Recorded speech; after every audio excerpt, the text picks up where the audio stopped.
Desperate for a full night's sleep for your baby or child? Here's what you need to know first.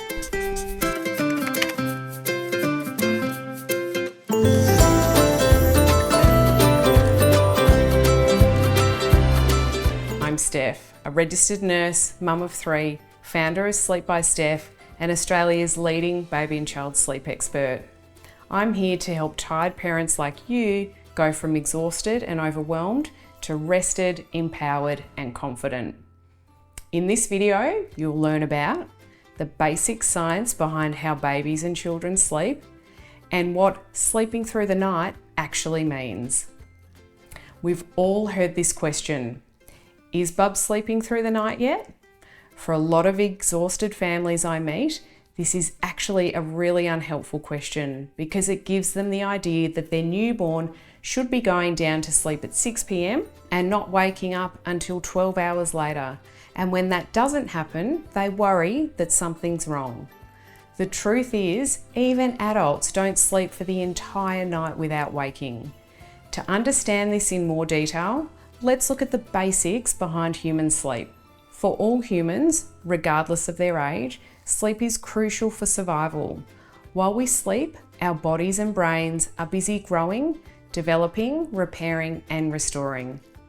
We develop rapidly during childhood and adolescence, which is why babies, children, and teenagers need more sleep than adults do.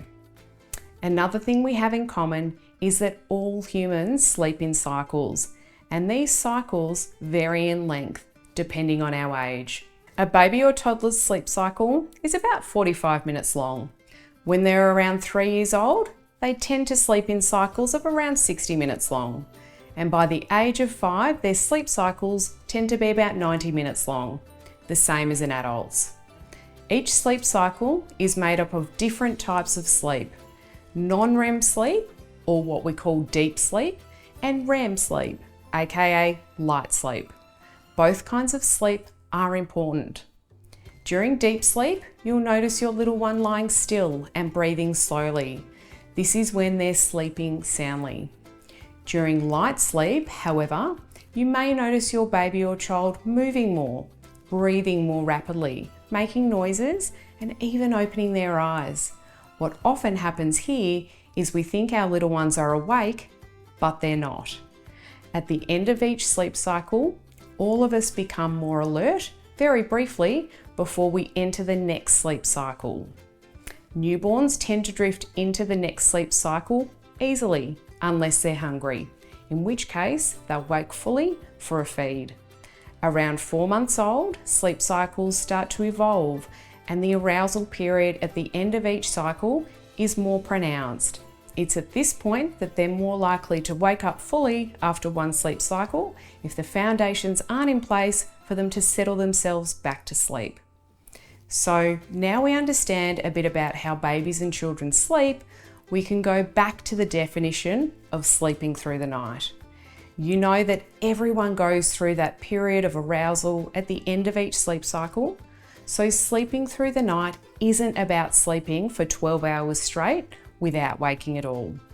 When I talk about a baby or child sleeping through the night, I mean being able to enter the next sleep cycle independently without your help or needing to be fed. So when can we expect this to start happening?